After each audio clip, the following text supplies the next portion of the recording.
Hello friends, in the last lecture we have discussed about partnership, its meanings, features, advantages and disadvantages. So now we shall study about types of partner. First of all, let me remind you what is partnership. According to Indian Partnership Act 1932, partnership is a relation between such persons who have agreed to share the profit of business which is run by all or by one person on behalf of all. In our syllabus, there are two. First is types of partners, second is types of partnership firm. So don't get confused in both these questions. Now, a partnership is when two or more people work together and share the profits from the business or profession. However, one must not always assume that all partners participate in the work or profit or even liabilities of the firm equally. In fact, there are various types of partners based on the extent of their liability or their participation in the firm, like an active partner or dormant partner, etc. So let us take a look. Here we will look at 6 types of partners we come across on a regular basis. This list is not exhaustive. The Partnership Act does not restrict any unique kind of partnership that the partners want to define for themselves.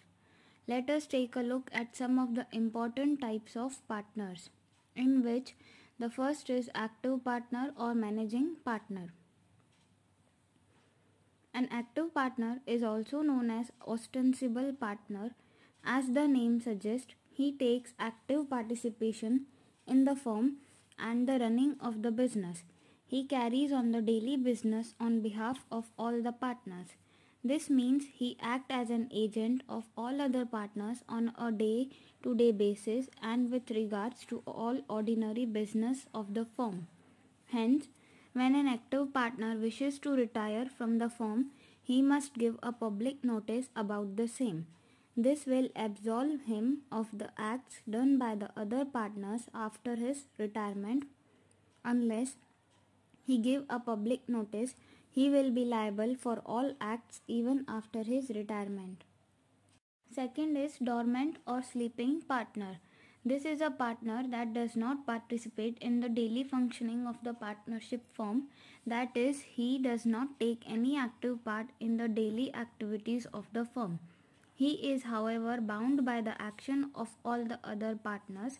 He will continue to share the profit and losses of the firm and even bring in his share of capital like any other partner.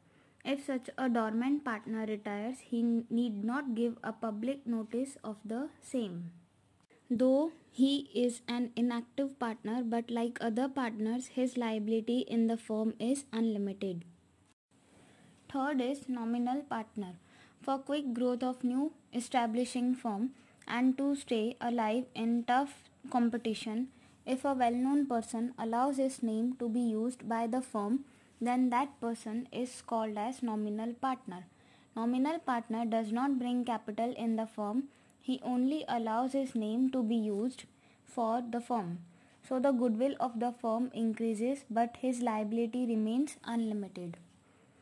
This is a partner that does not have any real or significant interest in the partnership. So, in essence, he is only lending his name to the partnership. He will not make any capital contributions to the firm, and so he will not have a share in the profits either. But the nominal partner will be liable to outsiders and third parties for acts done by any other partners. Then comes secret partner or partners in profit only. This partner will only share the profits of the firm. He will not be liable for any liabilities. Even when dealing with third parties, he will be liable for all acts of profit only. He will share none of the liabilities. If a person is made a partner in the firm to take advantage of his special skill, knowledge and experience, then such person is called partner in profit only. Partner in profit only may or may not bring in capital, but he is entitled for profit. He has not to share to loss of firm. Then comes partner by an estoppel or holding out. The person who has not signed the partnership deed does not bring capital and does not share the profit, but on the basis of his behavior, when a third party assumes him as a partner, then he is called partner by estoppel or holding out. If a person holds out to another that he is partner of the firm either by his words, actions or conduct, then such a partner cannot deny that he is not a partner. This basically means that even though such a person is not a partner, he has represented himself as such, and so he becomes partner by estoppel or partner by holding out. Last is partner as a minor. A minor cannot be a partner of a firm according to the Contract Act. However, a partner can be admitted to the benefits of a partnership if all the partners give their consent for the same. He will share profits of the firm, but his liabilities for the losses will be limited to his share in the firm. Such a minor partner, on attaining majority, either becoming 18 years of age, has 6 months to decide if he wishes to become a partner of the firm. He must then declare his decision via a public notice.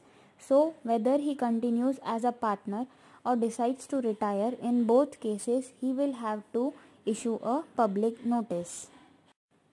Here is a summary in short of what we have learnt about types of partners. You can see and note it in your notebooks, as it is beneficial for you to write the answers in your examination. Then comes types of partnership firm. There are mainly 3 types. First, according to time limit, under which comes partnership at will, term partnership or partnership for a specific work.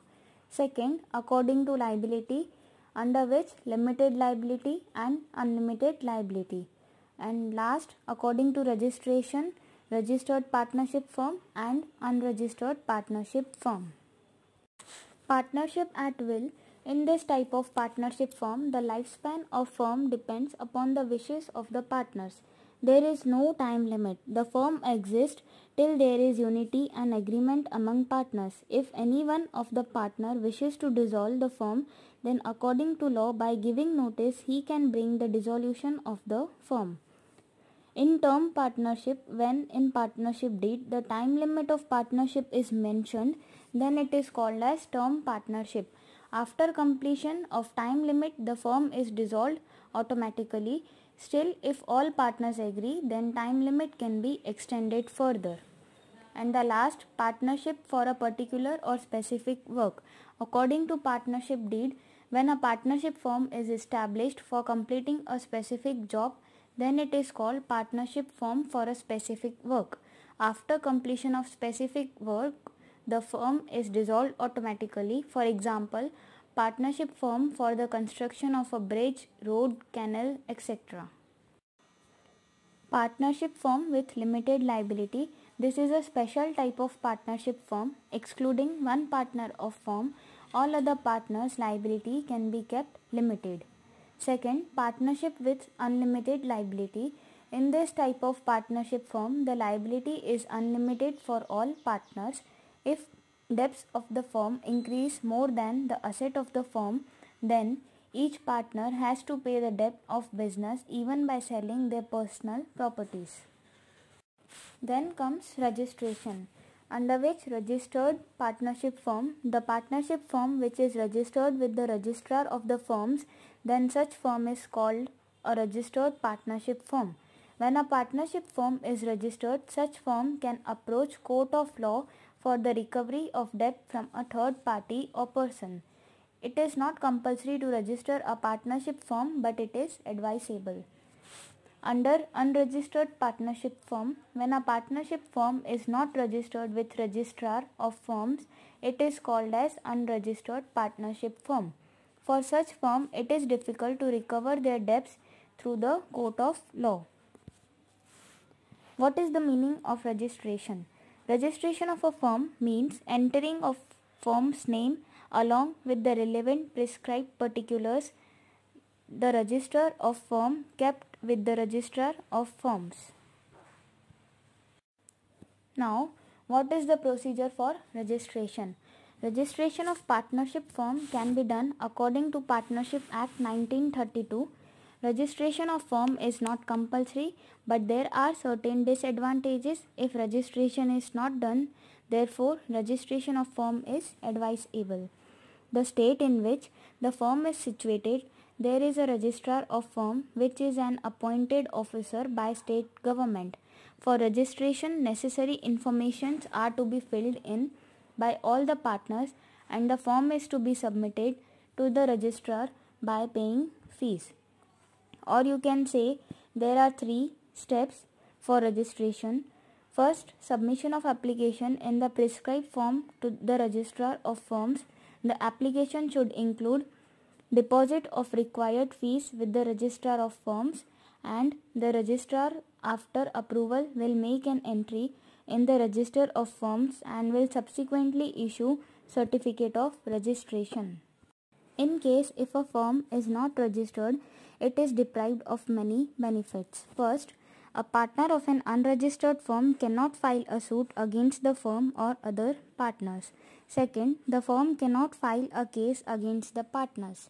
And the last, the firm cannot file a case against third parties or persons. Here are some examples of existing partnerships which you might be aware of it. That is Honda, Sony, Skype, Intel, McDonald's, Walmart, etc. Lastly, our topic is partnership deed. What is partnership deed? The written agreement which specifies the terms and conditions that govern the partnership is called as partnership. It can be in written form or oral form, but written agreement is most preferable. Finally, the details included in partnership deed or the contents included in it. First, name of the firm, duties and obligations of partners, preparation and auditing of accounts, investment made by each partner, duration of business, nature and location of business, interest on capital and drawings, terms governing admission, retirement and expulsion of a partner, salaries and withdrawal of a partner, distribution of profits and losses, methods of solving disputes, and procedure for dissolution of firm. The above details can be shown in written partnership deed. In case of absence of partnership deed, the Partnership Act comes into force automatically. Now I am giving you some exercise questions to practice and learn by heart. First is differentiate between sole proprietorship and partnership firm. Second, explain the advantages of registration of partnership firm. And third is state and clarify the characteristics of HUF. Hope you all have understood. If you have any doubts, please do comment. Thank you.